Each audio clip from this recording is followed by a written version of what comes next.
একটি পরিবার তাদের ব্যস্ত জীবনে একজন নতুন সদস্য আনার দীর্ঘদিন ধরে প্ল্যান করা সত্ত্বেও যখন তারা একটি বাচ্চা নেওয়ার সময় করে উঠতে পারে না, তখন তারা এক নতুন প্ল্যান তৈরি করে তারা রাতারাতি 3 বাচ্চার বাবা মা হয়ে যায়।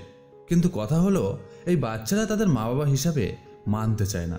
আর তখনই শুরু হয় বাচ্চা ও মা বাবার ভিতরে এক কঠিন লড়াই, যেখানে প্রতিপক্ষ হিসাবে একদিকে থাকে 3টি বাচ্চা আর অন্যদিকে থাকে তাদের মা বাবা। তবে প্রশ্ন হলো, এই লড়াইতে কারা জিতবে, মা বাবা নাকি ওই 3 জন বাচ্চা? যারা সময়ের অভাবে বাচ্চা নিতে পারেনি, তারা কি এখন সারা জীবন ধরে এই বাচ্চাদের সাথে লড়াই করার সময় পাবে?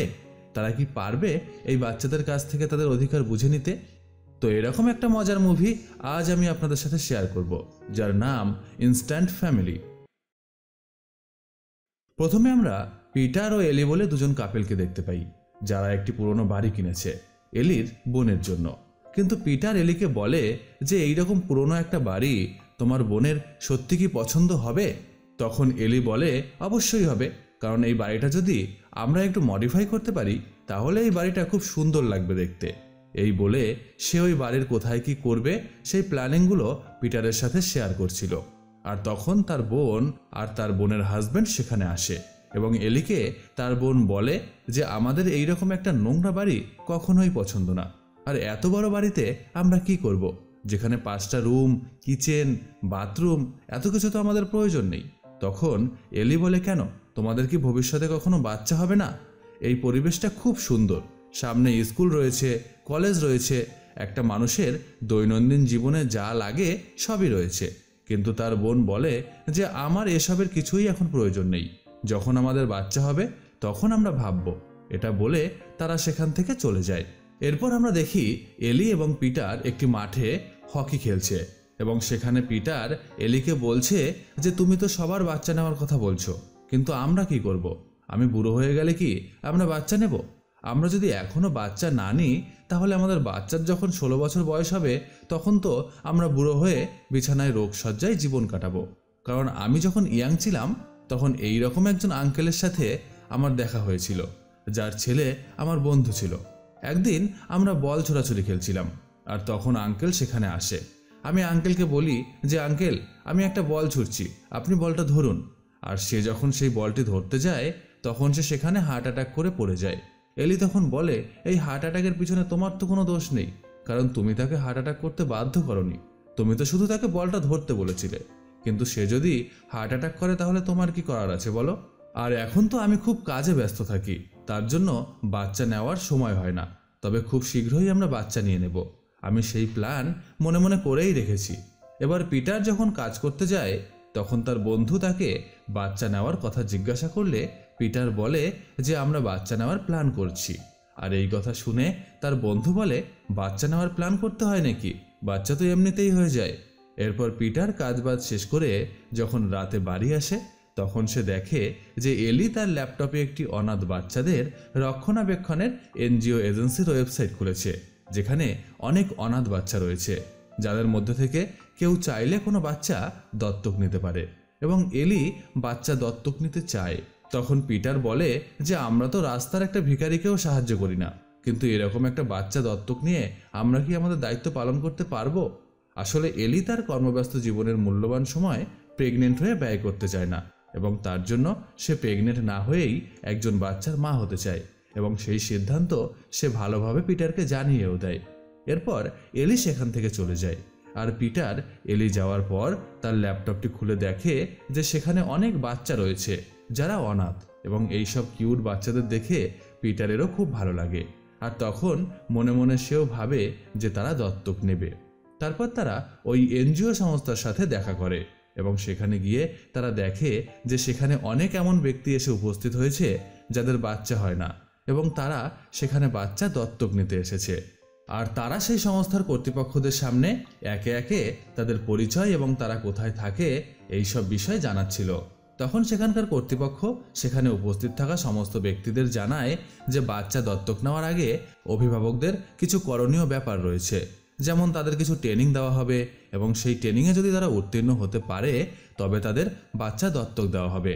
আর এর মধ্যে সেখানে ভ্যান্ডার বলে একজন মেয়ে আসে এবং সবার সামনে সে বলে যে তার নাম ভ্যান্ডার। আর যখন তার 8 বছর বয়স তখন তার মা এবং তার মায়ের বয়ফ্রেন্ড একটা ড্রাগসের ব্যবসা শুরু করে এবং তাকে দিয়ে সেই ড্রাগস কাস্টমারের কাছে ডেলিভারি করাতো এবং তাকেও ড্রাগস দিতে বাধ্য করত। আর সেই কারণেই তখন থেকে ভ্যান্ডারও ড্রাগসের নেশায় মত্ত হয়ে যায়। এরপর থেকে তার মা আর তার মায়ের বয়ফ্রেন্ড প্রতিদিন কাজে বেরিয়ে যাওয়ার পর সে সবসময় ড্রাগসের নেশায় মত্ত হয়ে থাকতো। আর এর মধ্যে তার ধীরে ধীরে বয়সও বেড়ে যায়। সে ধীরে ধীরে বড় হতে থাকে, কিন্তু তাকে কলেজে পাঠানোর মতো বা তার দুঃখে তাকে কেউ ভালোবাসার মতো, তাকে কেউ আদর করার মতো ছিল না। আর তখন তার জীবনে এমন দুজন ব্যক্তি আসে যে তার বাবা মায়ের মতো তাকে আগলে রেখেছিল। সে তাদের অনেক বিরক্ত করা সত্ত্বেও তারা কখনো ভ্যান্ডারকে পর করে দেয়নি, বরং সবসময় আপন করে কাছে ডেকে নিয়েছে, তাকে কলেজে পড়িয়েছে, তাকে একজন প্রকৃত মানুষ হতে সাহায্য করেছে। তাই সে এই দুজন ব্যক্তির কাছে অনেক কৃতজ্ঞ। এইসব কথা শুনে সেই দুজন অভিভাবকের উপর এখানে থাকা সমস্ত ব্যক্তিদের সম্মান ও শ্রদ্ধা বেড়ে যায়। আর একজন গিয়ে তো তাদের জড়িয়ে ধরে। এরপর মিটিং শেষ হয়ে যাওয়ার পর পিটার আর এলি যখন বাইরে বেরিয়ে আসে তখন পিটার এলিকে বলে যে ওই মেয়েটির কথা শুনে আমার হৃদয় ছুঁয়ে গেছে। সত্যি আমিও ওরকম একজন বাবা এবং তুমি একজন মা হতে পারলে আমরা নিজেদের ধন্য মনে করব। এই কথা শুনে এলি বলে যে সমস্ত কিছু এত সোজা হলে তো খুব ভালোই হতো, কিন্তু আমার মনে হয় আমরা যতটা সোজা ভাবছি এটা ততটাও সোজা নয়। পরের দিন তারা আবার সেই এনজিওতে আসে এবং সেখানে আসার পর তাদের আবার বিভিন্ন ট্রেনিং দেওয়া হয় এবং তাদের সবাইকে একটি মেলায় নিয়ে যাওয়া হয় এবং বলা হয় যে এখানে অনেক অনাথ শিশু রয়েছে যাদের মা অথবা বাবা থাকা সত্ত্বেও তারা এই শিশুর দায়িত্ব নিতে রাজি না হওয়ায় আজ এইসব শিশুরা অনাথ। তাই তোমরা এই মেলা থেকে তোমাদের পছন্দ মতো একজন শিশুকে বেছে নিতে পারো। কিন্তু অনেক ঘোরাঘুরি করার পর যখন পিটার ও এলির একটা বাচ্চাকে পছন্দ হয় তখন তার সাথে তারা কথা বলতে যায়। তখন দুজন ব্যক্তি এসে পিটার ও এলিকে বলে যে এই বাচ্চাটি আমরা পছন্দ করে রেখেছি, আমরা ওর জন্য চকলেট কিনতে গিয়েছিলাম, তাই প্লিজ আপনারা এখান থেকে চলে যান এবং অন্য কোনো বাচ্চা খুঁজুন। তাই পিটার ও এলি সেখান থেকে অন্য আরেকটি জায়গায় চলে যায়। আর একটু পরেই ওই এনজিও সংস্থার কর্তৃপক্ষদের একজন মহিলা পিটারকে এসে জিজ্ঞাসা করে যে তোমাদের এখানে কি কাউকে পছন্দ হয়েছে? তখন এলি বলে যে কিছুটা দূরে একটা বাচ্চা বসে আছে যাকে দেখে আমাদের খুব পছন্দ হয়েছে, তবে বাচ্চাটি খুব চুপচাপ। আর পিটার তখন মজা করে বলে যে এই বয়সের বাচ্চারা এরকম চুপচাপ থাকে এটা আমি প্রথম দেখলাম। হতে পারে ওর মা যখন প্রেগনেন্ট ছিল তখন খুব বেশি ড্রিঙ্ক করত আর সেই নেশায় বাচ্চাটা এখনো চুপচাপ রয়েছে। এটা শুনে সেই মহিলা বলে যে তোমরা যে মেয়েটিকে দেখালে সেই মেয়েটি আমারই সন্তান আর আমি প্রেগনেন্ট হওয়ার সময় একটুও ড্রিঙ্ক করিনি। এই কথা শুনে এলি ও পিটার ইতস্তত বোধ করে এবং সেই মহিলাকে বলে যে কিছু মনে করবেন না, আমরা মজা করে কথাটা বলেছিলাম। আর ওই মহিলা চলে যাওয়ার পর পিটার লক্ষ্য করে যে দূরে এক জায়গায় কিছু ছেলে মেয়ে বসে আছে, তাই সে তাদের সাথে কথা বলার জন্য সেখানে যখন যেতে চায় তখন এলি বলে যে ওরা বয়সে অনেক বড়, ওদের আমরা দত্তক নেব না, কারণ ওরা এতদিন ফ্যামিলি ছাড়া ছিল, ওরা ড্রাগস নিতে পারে, ওরা চোরও হতে পারে, এমনকি ইন্টারনেটে অনেক বাজে বাজে ভিডিও দেখে ওরা, তাই ওদের সাথে কথা বলার কোনো দরকার নেই। আর এই কথা ওইসব ছেলে মেয়েদের মধ্য থেকে একটা মেয়ে শুনে নেয় যার নাম লিজা এবং সে পিটার ও এলির কাছে আসে এবং তাদের বলে যে আমি আপনাদের কথা শুনেছি, আমরা খারাপ, আমরা ড্রাগস নিই, আর আপনারা যখন আমাদের সম্বন্ধে এত কিছুই জানেন তখন আমাদের কাছে কেন এসেছেন?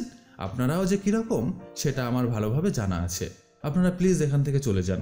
ওদিকে অনেক ছোট বাচ্চা পাবেন, তাদের মধ্য থেকে একজনকে আপনারা খুঁজে নিন, আমাদের কাছে একদম আসবেন না। এই কথা শুনে পিটার আর এলির লিজা বলে এই মেয়েটিকে খুব পছন্দ হয়ে যায় এবং সেই কথা তারা এই এনজিও এজেন্সির কর্তৃপক্ষদের জানায় যে তারা লিজা বলে মেয়েটিকে দত্তক নেবে।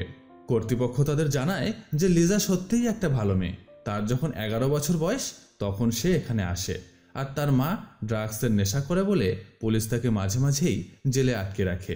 এখনও হয়তো কোনো জেলে সে আটকে আছে আর তার বাবা কোথায় আছে কেউ জানে না। লিজারা 3 ভাই বোন, লিজার ভাইয়ের নাম হুয়ান এবং বোনের নাম লিটা।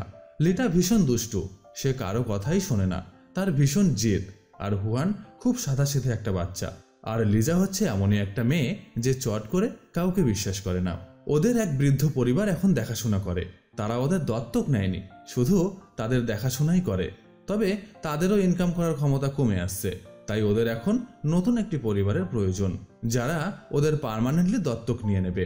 আপনারা যদি চান তাহলে ওই 3 ভাই বোনকে একসাথেই দত্তক নিতে হবে, কারণ ওরা একে অপরকে ছাড়া থাকতে পারে না।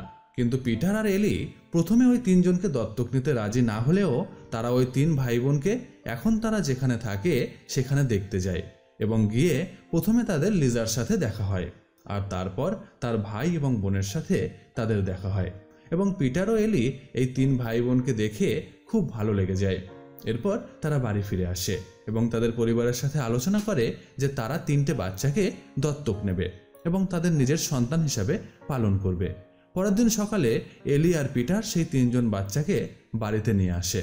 তবে তারা এখনও বাচ্চাদের দত্তক নেয়নি, কারণ কর্তৃপক্ষ জানিয়েছে যে 3 জন বাচ্চাকে তারা বাড়িতে নিয়ে যাওয়ার পর তারা কতটা তাদের যত্ন করছে এবং তাদের সঙ্গে এরা কতটা মিশতে পারছে সেটা দেখার পর কোর্টের কাছ থেকে অনুমতি নিয়েই তারা এই 3 জনকে দত্তক নিতে পারবে। আর যদি তারা এই বাচ্চাদের সঙ্গে নিজেদের মানিয়ে নিতে না পারে তাহলে এই এনজিও সংস্থা ওই বাচ্চাদের আবার তাদের কাছে ফিরিয়ে আনবে। পরের দিন এলি ও পিটার ওই 3 জনকে বাড়িতে নিয়ে আসে। বাড়িতে আনার পর সবাইকে তাদের নিজেদের রুম দেখিয়ে দেওয়া হয়। তখন লিজা বলে যে তার রুমের কালারটা তার পছন্দ না, তার কালো রং পছন্দ এবং সে তার রুমে কালো রং করতে চায়। এই কথা শুনে পিটার নিজে লিজার ঘরের বেডরুমের রং কালো করে দেয়। আর পরের দিন পিটার ও এলি বাচ্চাদের জন্য নতুন কিছু গিফট কিনে নিয়ে আসে, যা দেখে বাচ্চারাও খুব খুশি হয়। তবে ওই রাতে যখন তারা ডিনার করতে বসে তখন লিটা বলে যে আমি ওসব কিচ্ছু খাবো না, আমি এখন পটাটো চিপস খাবো। এই কথা শুনে পিটার যখন বলে যে আজকে পটাটো চিপস খেতে হবে না, আজকে অন্য কিছু খাও, তখন লিটা রাগ করে সেখানকার সব খাবার নষ্ট করে দেয়। এরপর একটা ছুরি নিয়ে সে যখন পিটার আর এলির দিকে আগাতে থাকে তখন লিজা তার হাত থেকে ছুরিটি নিয়ে নেয় এবং পরের দিন তারা যখন শপিং মলে যায় তখন লিটা একটা পুতুল নেওয়ার জন্য ভীষণ বায়না করে। তখন এলি বলে যে তোমাকে কালকেই তো অনেকগুলো পুতুল কিনে এনে দেওয়া হলো, আজকে কোনো পুতুল দিতে পারবো না। এলির এই কথা শুনে লিটা শপিং মলে প্রচুর চিৎকার চেঁচামেচি শুরু করে এবং এলিকে বাধ্য করে সেই পুতুলটি কিনে দিতে। এরপর তারা বাড়ি ফিরে যায়। পরের দিন পিটার ও এলি তার পরিবারের সঙ্গে লিজা, হুয়ান ও লিটার দেখা করাতে যায় এবং সেখানে যাওয়ার পর সবাই যখন খাওয়ার জন্য খাবার টেবিলে বসেছিল তখন লিজা তার ফোন নিয়ে কার সঙ্গে যেন এসএমএসে কথা বলছিল। এটা দেখে এলি বলে, লিজা তুমি এখন তোমার ফোনটা বন্ধ করে আগে খেয়ে নাও। কিন্তু লিজা সে কথা শোনে না, আর এই কারণে এলি লিজার উপর রেগে যায় এবং তার উপর ভীষণ বিরক্ত হয়ে যায়। এবার পরের দিন লিজা ও পিটার সেই এনজিও সংস্থার কাছে যায় এবং সেখানে গিয়ে সংস্থার কর্তৃপক্ষদের জানায় যে তারা ওই 3 জনকে নিয়ে খুবই বিরক্ত। তারা কেউই পিটার ও এলির কথা শুনছে না। লিটা সবসময় এটা চাই ওটা চাই এইসব বলে বিরক্ত করে, আর হুয়ানের মাথায় তো একদম বুদ্ধি নেই, সে কোনো কাজ বুদ্ধি দিয়ে করতেই পারে না। আর যদি তাকে কিছু করতে বলা হয় তাহলে সে কাঁদতে শুরু করে দেয়। আর লিজাকে যদি কিছু বলা হয় তাহলে সে আমাদের সবসময় বলে যে আমরা ভালো মানুষ না, আমরা খারাপ, আমরা শয়তান, আমরা এখন কি করব। এসব কথা এনজিও সংস্থার কর্তৃপক্ষ শোনার পর তাদের জানায় যে বাচ্চারা রেগে যাবে এটাই স্বাভাবিক, আপনাদের কাজ হলো তাদের বারবার বোঝানো। আপনারা যত ভালোভাবে বোঝাতে পারবেন তারা তত তাড়াতাড়ি সবকিছু বুঝে যাবে। কিন্তু এই ধারণা কর্তৃপক্ষের ভুল ছিল, কারণ লিজারা সেরকম নয়, তাই তাদের যতই বোঝানো হোক না কেন তারা বুঝতেই চায় না।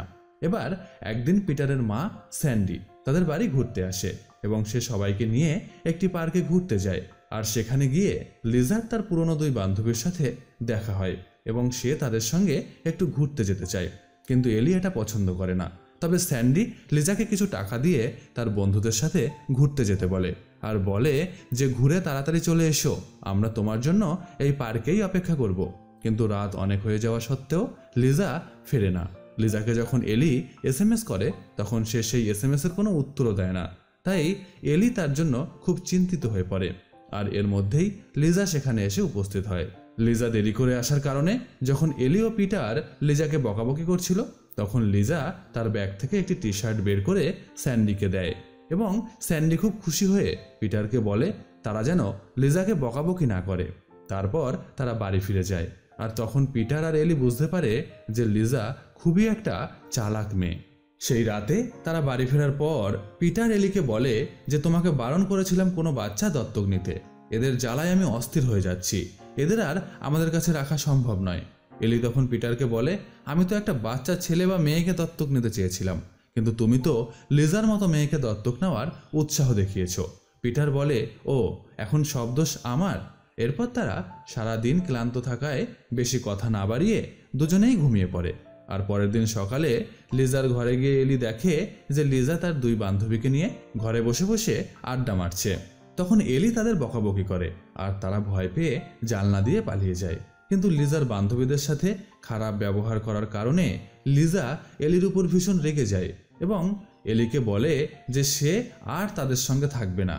আর এই সময় হুয়ান কোনো একটা দুর্ঘটনা ঘটিয়ে ফেলে। আর এটা দেখার পর পিটার আর এলি হুয়ানকে নিয়ে হসপিটালে যায়। হুয়ানকে তারা নিজের সন্তানের মতো করে যত্ন করতে থাকে। এটা দেখে লিজা অবাক হয়ে যায়। তাই যখন সংস্থার কর্তৃপক্ষ হুয়ানকে দেখতে আসে তখন সমস্ত দোষ লিজা নিজের উপর নিয়ে নেয় এবং বলে যে সমস্ত কিছু তার জন্যই ঘটেছে। কারণ কর্তৃপক্ষ যদি একবার বুঝে যায় যে হুয়ানের উপর পিটার ও এলি কোনো রকম অত্যাচার করেছে অথবা তাদের খেয়াল রাখেনি, তাহলে তাদের জেলে যেতে হবে। আর লিজা এটা কখনোই চায় না, আর সেই কারণেই সে সমস্ত দোষ নিজের উপর নিয়েছে। এর পরের দিন লিজা যখন কলেজে যাওয়ার জন্য ফ্রেশ হচ্ছিল তখন এলি লিজার ঘরে যায় আর দেখে যে লিজা মাথার চুলগুলো নিয়ে একটু সমস্যায় পড়েছে। তাই এলি নিজে লিজার মাথার চুলের জট ছাড়িয়ে দিচ্ছিল এবং খুব যত্ন করে লিজার মাথার চুল আঁচড়ে দিচ্ছিল। আর ঠিক এই সময় লিজার তার মায়ের কথা মনে পড়ে যায় এবং সে কাঁদতে শুরু করে। এরপর এলি লিজাকে কলেজে পৌঁছে দেয় আর সেখানে লিজা একটি ছেলেকে দেখিয়ে বলে যে ওই ছেলেটির নাম জ্যাক, যাকে সে মনে মনে খুব পছন্দ করে। এলি তখন বলে, তুমি কোন ছেলেটার কথা বলছো? যে ছেলেটি ময়লা তুলে ডাস্টবিনে ফেলছে, তুমি কি ওই ছেলেটির কথা বলছো? তখন লিজা বলে, হ্যাঁ, আসলে ওখানে দুটো ছেলে ছিল। একটি ছেলে ডাস্টবিনের পাশে দাঁড়িয়েছিল এবং তার পিছনে আর একটি ছেলে ছিল যার নাম জ্যাক, যে লিজার বয়ফ্রেন্ড। আর সামনের ছেলেটি হচ্ছে লিজার বন্ধু। কিন্তু ভুল করে এলি সামনের ছেলেটিকে লিজার বয়ফ্রেন্ড ভাবে এবং সে বলে যে ছেলেটিকে দেখে তো ভদ্রই মনে হচ্ছে, তোমার পছন্দ আছে বলতে হবে। এর কয়েকদিন পরে পিটার এবং এলি লিজা, হুয়ান আর লিটাকে মাঠে খেলতে নিয়ে যায়, যেখানে লিজা মাঠে ফুটবল খেলছিল। আর পিটার ও এলি তার খেলা দেখতে দেখতে এলি পিটারকে বলে যে এখন লিজা তাকে অনেক ভালোবাসে এবং লিজা তার সাথে আর কোনো তর্কও করে না। সত্যি লিজা খুব ভালো মেয়ে, সে হয়তো এখন আমাদের নিজেদের বাবা মা ভাবা শুরু করেছে। তারা যখন এসব কথা বলছিল তখন লিটা সেখানে আসে এবং পিটারকে বলে, দেখো আমার পুতুলটার চুলগুলো এলোমেলো হয়ে গেছে, তুমি কি ওর চুল কটা একটু ঠিক করে দিতে পারবে? তখন পিটার সেই পুতুলটির চুল ঠিক করে দেয়।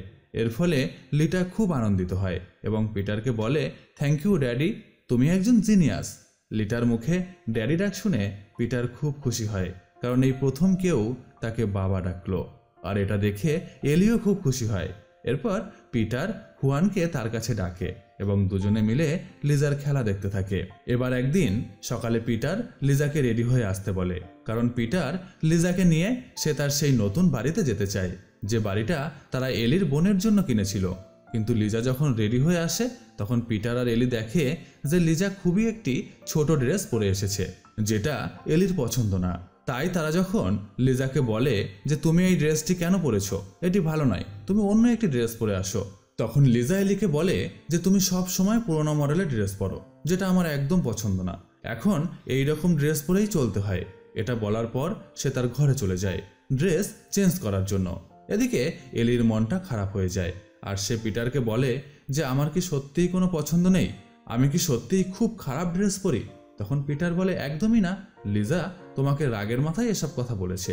এই বলে পিটার তার গ্যারেজ থেকে গাড়ি বের করে সেই নতুন বাড়িটি লিজাকে দেখাতে যায়, যেখানে তারা কিছুদিন পরে সপরিবারে এসে বসবাস করবে। আর এভাবেই তাদের আরও কিছুদিন কেটে যায়। এখন লিজা সবার সাথে ভালো ব্যবহার করে আর লিটাও পিটারকে বাবা বলেই ডাকে। তবে সমস্যা হচ্ছে হুয়ানকে নিয়ে। সে কোনো কাজই মাথা খাটিয়ে করতে পারে না। যদি তাকে কোনো কাজ করতে বলা হয় তাহলে হয় সে নিজের ক্ষতি করে ফেলে অথবা অন্য কোনো জিনিস নষ্ট করে ফেলে। তবে তারা সবকিছু মানিয়ে নিয়ে তাদের দিনগুলো খুব খুশিতেই কাটাচ্ছিল। একদিন রাতে এলি শুনতে পায় যে হুয়ান তার ঘরে বসে কান্না করছে। তখন এলি তার ঘরে আসে এবং হুয়ানকে জিজ্ঞাসা করে যে সে কেন কান্না করছে। তখন হুয়ান বলে যে সে একটা খারাপ স্বপ্ন দেখেছে আর যার কারণে সে ভয় পেয়েছে। তবে এলি বলে যে তুমি কোনো চিন্তা করো না, তুমি এখানে সম্পূর্ণ সুরক্ষিত আছো। হুয়ান এই কথা শুনে এলিকে বলে, থ্যাংক ইউ মাম্মি। আজ প্রথম এলিকে কেউ মা বলে ডাকলো, যেটা শুনে এলির একটা আলাদা অনুভূতি হয়।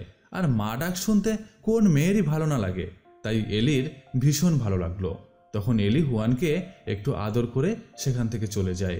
এর পরের দিন পিটার ও এলি যখন তাদের ঘরে কাজ করছিল, তখন লিজা তাদের বলে যে তার মা কয়দিন আগে জেল থেকে ছাড়া পেয়েছে, তাই লিজা চায় তার মায়ের সঙ্গে দেখা করতে। এটা শোনার পর পিটার ও এলির মনে মনে খারাপ লাগলেও সে লিজাকে এবং তার ভাই বোনকে নিয়ে তার মায়ের সাথে দেখা করাতে যায়। লিজা তার মাকে পাওয়ার পর এলিকে বলে যে তোমরা এখন যাও, আমাদের আবার বিকেল 4টের সময় তোমরা নিতে আসবে। আমরা এখন আমার মায়ের সঙ্গে একান্তে কিছুটা সময় কাটাতে চাই। এই কথা শুনে তাদেরকে রেখে সেখান থেকে পিটার আর এলি চলে যায়। কিন্তু তারা দূর থেকে লিজা ও তার ভাই বোনদের লক্ষ্য করছিল। তারা তার মায়ের কাছে খুব খুশি ছিল, আর এটা দেখে এলির ভীষণ কষ্ট হয়। সে লিজা, হুয়ান ও লিটাকে হারিয়ে ফেলার ভয় পেতে থাকে। সে ভাবে হয়তো তার মা এখন তাদের নিয়ে চলে যাবে, আর এটা ভেবে তার খুব ভয়ও হয়। তখন পিটার এলিকে বোঝানোর চেষ্টা করে যে এরকম কিছুই হবে না। এরপর বিকেল 4টের সময় এলি ও পিটার লিজা ও তার 2 ভাই বোনকে নিয়ে বাড়ি ফিরে আসে। এবার একদিন এলির বোন তার স্বামীকে নিয়ে তাদের বাড়িতে বেড়াতে আসে, আর তখন এলি লিজাকে তার ঘরে ডাকতে যায়। আর গিয়ে সে দেখে যে লিজা তার কিছু আপত্তিকর ছবি তার ফোনে তুলছে, এবং সেটা সে তার বয়ফ্রেন্ড জ্যাকের কাছে পাঠাবে বলে সিদ্ধান্ত নিয়েছে। আর সেই কারণে এলি লিজার কাছ থেকে তার ফোনটি কেড়ে নেয় এবং বলে যে তুমি যেটা করছো এটা একদম উচিত নয়, এরকম করতে নেই। আমি এখন তোমার ফোনের সব ছবি ডিলিট করে দেব। আর সে যখন লিজার ফোন থেকে সব ছবি ডিলিট করতে যায়, তখন তার ফোনে একটি মেসেজ এলি দেখতে পায়, যেখানে জ্যাক তাকে লিখে পাঠিয়েছে যে যদি তুমি তোমার কিছু আপত্তিকর ছবি আমাকে না পাঠাও, তাহলে আমি তোমার সঙ্গে আর সম্পর্ক রাখতে পারবো না। আর এই মেসেজ দেখার পর এলি ও পিটার আর রাগ সামলে রাখতে পারে না। তাই তারা পরের দিন যখন লিজাকে নিয়ে তার কলেজে পৌঁছে দিতে যায়, তখন তারা কলেজে গিয়ে প্রথমে জ্যাক ভেবে তারা সেই ছেলেটিকে মারতে থাকে, যে ছেলেটি লিজার শুধু বন্ধু। আর তাকে বলে যে তোমার সাহস কি করে হয়, তুমি এই রকম ছবি আমার মেয়ের কাছে চাও? তোমার নামে আজকে আমরা প্রিন্সিপালের কাছে নালিশ জানাবো এবং তোমাকে পুলিশে দেব। এসব কথা শুনে সেই ছেলেটি ভয় পেয়ে যায় এবং সে তাদেরকে জানায় যে আমার নাম জ্যাক না, আমার নাম চার্লি, আপনাদের কোথাও ভুল হচ্ছে। তাই এলি ও পিটার যখন বুঝতে পারে যে তারা ভুল একটি ছেলেকে মারধর করেছে, তখন তারা চার্লির কাছে ক্ষমা চায় এবং তার কাছে জিজ্ঞাসা করে যে তুমি কি জ্যাককে চেনো? চার্লি তখন তাদের জ্যাককে দেখিয়ে দেয়, আর জ্যাক এসব দৃশ্য দেখে সেখান থেকে পালিয়ে যাওয়ার চেষ্টা করে। কিন্তু পিটার আর এলি জ্যাককে ধরে ফেলে এবং তাকে প্রচুর মারধর করে, এবং শেষে পুলিশ জ্যাককে ধরে নিয়ে যায়। আর সঙ্গে পিটার ও এলিকেও তারা তাদের সাথে ধরে নিয়ে চলে যায়, কারণ তারা আইন নিজের হাতে নিয়েছে এই কারণে। এরপর রাতে পিটার ও এলিকে পুলিশ ছেড়ে দেয় এবং তারা বাড়ি ফিরে আসে। তবে জ্যাকের সাথে এরকম খারাপ ব্যবহার করার জন্য লিজা পিটার ও এলির উপর খুব রেগে যায় এবং তাদের বিরুদ্ধে কোর্টের কাছে নালিশ জানায়। এবং সেখানে সে বলে যে এলি ও পিটার তাদের উপর অত্যাচার করেছে এবং সেই অত্যাচারের কারণেই লিজা ও তার বোন আর ভাই এখানে আর তাদের সাথে থাকতে চায় না। তারা তাদের সত্যিকারের মায়ের কাছে ফিরে যেতে চায়। বিচারক তখন লিজার মাকে জিজ্ঞাসা করে যে আপনি কি আপনার বাচ্চাদের নেওয়ার জন্য প্রস্তুত? আমি লক্ষ্য করেছি যে আপনি এখন আর ড্রাগস নেন না, আর আপনি অনেকদিন আগে জেল থেকে ছাড়া পেয়েছেন। তাই আমি আপনাকে জিজ্ঞাসা করছি যে আপনি কি আপনার বাচ্চাদের এখন সঠিক শিক্ষা দিয়ে মানুষ করতে পারবেন? তখন লিজার মা বিচারককে জানায় যে হ্যাঁ, সে পারবে। কিন্তু যেহেতু বিচার এখনো শেষ হয়নি, তাই এখনো পর্যন্ত লিজা ও তার ভাই বোনদের তার মায়ের হাতে তুলে দেওয়া হয়নি। তারা আজ রাতটুকু পিটার ও এলির কাছেই থাকবে। তাই রাতে যখন তারা বাড়ি ফেরে, তখন লিটা ও হুয়ান পিটার ও এলিকে জড়িয়ে ধরে কান্না করে, কারণ তারা এলিকে ও পিটারকে ভীষণ ভালোবেসে ফেলেছে। তবে লিজা পিটার ও এলির উপর এতটাই রাগ করেছে যে সে তাদের কাছে কিছুতেই থাকতে চাইছে না। আর তাই ভোরবেলা তার জামা কাপড় সব গুছিয়ে তার ভাই বোনকে নিয়ে যখন তার মায়ের কাছে যাবে বলে তারা তার মায়ের জন্য অপেক্ষা করতে থাকে, তখন সেখানে সেই এনজিও সংস্থার মহিলা দুজন আসে এবং লিজাকে জানায় যে তার মা কাল রাতে আবার ড্রাগস নিয়েছে এবং সেই অপরাধে তাকে আবার জেলে পাঠানো হয়েছে। তাই তার মা এখন তাদের আর ফিরিয়ে নিতে পারবে না। এই কথা শুনে লিজা খুব কষ্ট পায়। আর এলি তখন বলে যে লিজা, তুমি আমাকে ভুল ভাবছো। আমি তোমাদের ভীষণ ভালোবাসি, তোমাকে আমি মেয়েই ভাবি। আমি তোমাকে একজন দত্তক নেওয়া মেয়ে নয়, আমি আমার নিজের মেয়েই ভাবি। তাই প্লিজ তুমি আমার উপর রাগ করে থেকো না। আমি আর পিটার যা করেছি তোমাদের ভালোর জন্যই করেছি, কারণ আমরা তোমার মা আর বাবা। এই কথা শুনে লিজা তার ভুল বুঝতে পারে এবং তার সব ভাই বোনকে নিয়ে তারা এলির বাড়িতেই থেকে যাওয়ার সিদ্ধান্ত নেয়। এরপর এনজিওর কর্তৃপক্ষ পিটার, এলি ও লিজা ও তার ভাই বোন কোর্টে যায় এবং সেখানে বিচারকের সামনে পিটার ও এলি লিজা, হুয়ান ও লিটাকে দত্তক নেয়। আর তারপর থেকে তারা সারা জীবন সুখে শান্তিতে বসবাস করতে থাকে।